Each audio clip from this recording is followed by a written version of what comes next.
গুজরাটের কসাই যাকে বলা হয়, নরেন্দ্র মোদী,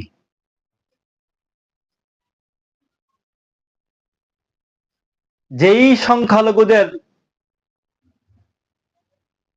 চূড়ান্ত ভাবে ক্ষতি করার কারণে তার নাম হয়ে গেছে কসাই। মুসলমানদের কোন মসজিদ, কোন জমি তারা পছন্দ হলে বলে এখানে হিন্দুদের অমুক আছে তমুক আছে।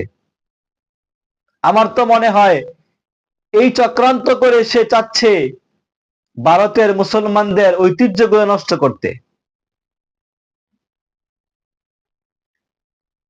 এরকম দাবি যদি মুসলমানরা করে যে তোমাদের অমুক গির্জায় 1000 বছর আগে মসজিদ ছিল,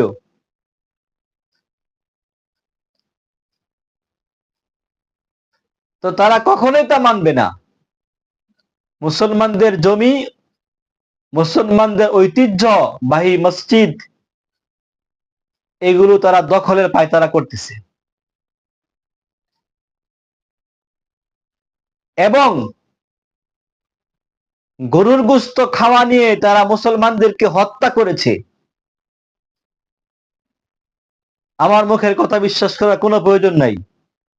এখন মিডিয়ার যুগ, আপনি কি জানতে চান লিখে চার্জ দেন, সব চলে আসবে, সব জানতে পাবেন। যার দেশে যে নিজেই সংখ্যালঘুদের উপরে নির্যাতন করে, সেই কানা মুদি আবার কিভাবে অন্য দেশের সংখ্যালঘুদের কথা বলে।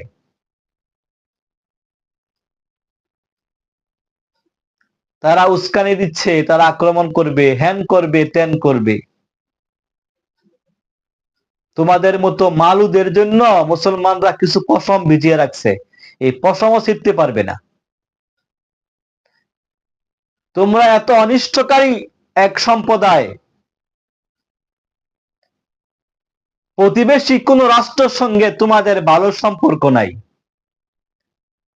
প্রতিবেশী কোন রাষ্ট্রের উপকার করার কোন প্রমাণ তোমাদের মধ্যে নাই। প্রতিবেশী রাষ্ট্রকে চুষে খাওয়া, তার কাছে খালি নেওয়ার ফিকির ফন্দি তোমাদের থাকে। যার কারণে প্রতিবেশী কোন রাষ্ট্র তোমাদেরকে ভালোবাসে না, পছন্দ করে না। কারণ তোমরা জালেম, তোমরা মিথ্যুক, ধোঁকাবাজ, ধান্দাবাজ। প্রতিবেশী প্রত্যেক রাষ্ট্র জেনে গেছে, প্রত্যেক রাষ্ট্রের কাছেই তোমরা অপরাধী, ধিক্কারের পাত্র, জালেম। তোমরা শুধু নিতে জানো, দিতে জানো না। প্রতিবেশী কোন রাষ্ট্রের সঙ্গে তোমাদের সম্পর্ক ভালো নেই। কেন? কেন ভালো নেই? সবাই খারাপ, তোমরাই ভালো?